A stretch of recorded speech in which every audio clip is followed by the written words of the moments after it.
ఇప్పుడు మీరు చెప్పేదాన్ని బట్టి వాళ్ళ మీద వాళ్ళు కేసు వేసుకోవాలి, లేకపోతే బీజేపీ వాళ్ళు వేసుకోవాలి. బీజేపీ నడిచేదే ఇప్పుడు చంద్రబాబు నాయుడు సపోర్ట్తో నడుస్తుంది. ఇంకా వాళ్ళ మీద వాళ్ళు కేసులు ఎందుకు పెట్టుకుంటారండి? ఇక్కడ వాళ్ళు పెట్టకపోతే జగన్మోహన్ రెడ్డి గారు పెడతారు. జగన్మోహన్ రెడ్డి గారు ఎంపీలు కానీ లేకపోతే ఎమ్మెల్యేలు కానీ. ఇప్పుడు జగన్మోహన్ రెడ్డి గారి మీద సిబిఐ కేసులు ఎవరు పెట్టారు కేసులు? అప్పుడు పి శంకర్రావు అనే ఒక ఎమ్మెల్యే, కంటోన్మెంట్ ఎమ్మెల్యే, మన హైకోర్టు చీఫ్ జస్టిస్కి లెటర్ రాస్తే, పిల్లి కూడా కాదు లెటర్ రాస్తే ఆయన దాన్ని సుమోటోగా స్వీకరించి కేసు ఫైల్ చేశారు జగన్మోహన్ రెడ్డి మీద. 2011లో 12లోనో లెటర్ రాశారు పి శంకర్రావు. దాని ఆధారంగానే హైకోర్టు కేసు ఫైల్ చేసింది జగన్మోహన్ రెడ్డి గారి మీద.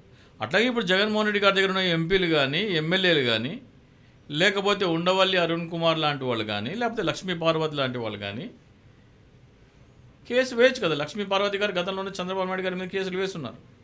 సో మళ్ళీ లక్ష్మీ పార్వతి గారు కేసు వేయచ్చు. ఇది అవినీతి, పెద్ద భారీ స్కామ్, దీని మీద విచారణ జరిపించాల్సిందని లక్ష్మీ పార్వతి గారు వేయచ్చు, ఉండవల్లి అరుణ్ కుమార్ గారు వేయచ్చు, లేకపోతే మీరు నేను వేయచ్చు. ఇప్పుడు ఆంధ్రప్రదేశ్ ప్రజలు వేయచ్చు, ప్రజలందరూ వేయచ్చు. ఇప్పుడు ఆంధ్రప్రదేశ్ ప్రజల పరిస్థితి ఎట్లా ఉందంటే, అంగన్వాడీలకి హామీలు ఇచ్చి మోసం చేశాడు, ఆశా వర్కర్లకి హామీలు ఇచ్చి మోసం చేశాడు, వాలంటీర్లకి మీకు జాబ్ ఇస్తానని చెప్పి వాళ్ళకి మోసం చేశాడు, అలాగే అమ్మఒడి ఇంకా ఇవ్వలేదు, అలాగే ఆడబిడ్డ నిధి నెలకి 1500 రామనాయుడు గారు ఏం చెప్పారు? నెలకి 1500 చొప్పున ఏడాదికి 18,000, 5 సంవత్సరాలకి 90,000, అంటే 5 years ప్రతి నెల ఇస్తామని చెప్పారు ఆయన. 10 నెలలు అయిపోయి 11వ నెల వస్తుంది. ఆల్రెడీ 90,000 లాస్, వీళ్ళకి నష్టపోయారు. మొన్న ఒక వాలంటీర్ చెప్తుంది, మాకు నెలకి 10 నెలలు జీతం ఇస్తా అన్నారు, ఇప్పటివరకు ఇవ్వలేదు, మాకు 10,000 అప్పు పవన్ కళ్యాణ్ గారని ఆమె అంటుంది. అంటే వాలంటీర్ల గురించి మాట్లాడుకుంటే ఒక్క నిమిషం. వీళ్ళందరూ రైతులు, ఆక్వా రైతులు, మిర్చి రైతులు, రైతు భరోసా అందని రైతులు. అట్లాగే చంద్రబాబు నాయుడు గారు వక్ఫ్ బోర్డుకి ఇచ్చారు. వక్ఫ్ బోర్డుకి సపోర్ట్ చేసినందుకు ముస్లిం సామాజిక వర్గం మొత్తం చంద్రబాబు నాయుడు మీద ఆగ్రహం ఉంది. సో వీళ్ళందరూ కలిసి లెటర్ రాస్తే, ఇంతమంది ఉన్నారు, వీళ్ళందరూ కలిసి మమ్మల్ని మోసం చేశాడు చంద్రబాబు నాయుడు గారు, అబద్ధం చెప్పి మాకు ఓట్లు వేయించుకున్నారు, మాకు ఇవ్వడానికి, ప్రజలకు ఇవ్వడానికి పైసా లేదంటున్నారు, ఆయన దోచుకోవడానికి లక్షల కోట్లు దోచుకుంటున్నారా?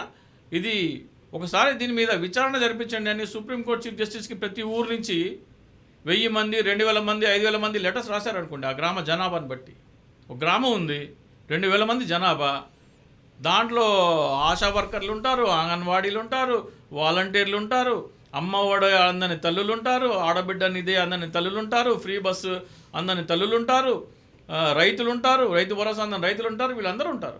ఆ 2000 మందిలో వీళ్ళందరూ కలిసి తలా ఒక గ్రామంలో లెటర్ రాసి, డీటీపీ చేయించుకుని లెటర్లు రాసి, ఆ లెటర్లన్నీ పోగేసి సుప్రీంకోర్టు చీఫ్ జస్టిస్కి రిజిస్టర్ పోస్ట్ పంపించారనుకోండి, లేదా high court chief justice register post పంపించారనుకోండి, ఇట్లా ప్రతి గ్రామం నుంచి వెళ్ళింది అనుకోండి, ఏమవుతుంది అప్పుడు? హైకోర్టుకి, సుప్రీంకోర్టుకి లారీల్లో వెళ్తాయి దీని మీద సిబిఐ విచారణ జరగాలి అని. ఆ భారీ స్థాయిలో కనుక వినతి పత్రాలు వెళ్తే సుప్రీంకోర్టు చీఫ్ జస్టిస్ కానీ లేకపోతే హైకోర్టు చీఫ్ జస్టిస్ కానీ వాళ్ళు ఆదేశించకుండా ఉంటారా? అంటే ప్రజలు కానీ ఎవరైనా ప్రభుత్వానికి ఎదురెళ్తారంటారా? ఎందుకు ఎదురెళ్ళరండి? నాకు ఇవ్వడానికి, నాకు ఇస్తాన్న డబ్బులు నాకు ఇవ్వలేకుండా నాకు కడుపు మండుతుంటే నువ్వు దోచుకుంటావా? నువ్వేమో దోచుకోవడానికి డబ్బులు ఉన్నాయా, నాకు ఇవ్వడానికి డబ్బులు లేవా? ఈ ఆలోచన వచ్చింది అనుకోండి ప్రజలకి. ఏముంది, ఇప్పుడు అందరూ పిల్లలు ఏంటి, వేసవకాలం సెలవుల్లో ఉన్నారు, కాలేజీ పిల్లలు.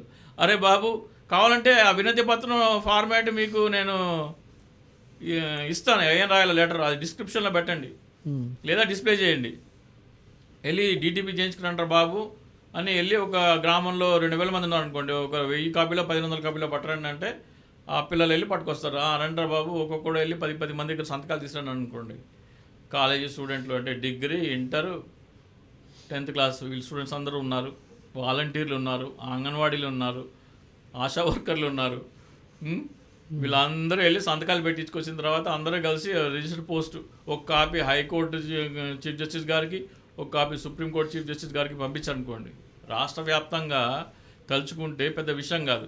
మొన్నేంటి, మీరు బస్సులో టికెట్ చెల్లించొద్దు, వీడియో చూపించిందంటే చూపించారు.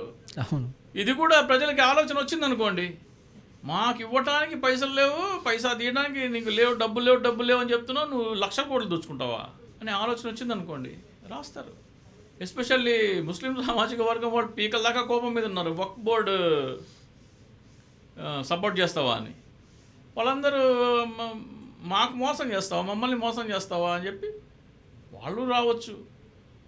తలుచుకుంటే పెద్ద విషయమేం కాదు, పెద్ద ఉద్యమం అయిపోద్ది ఇది.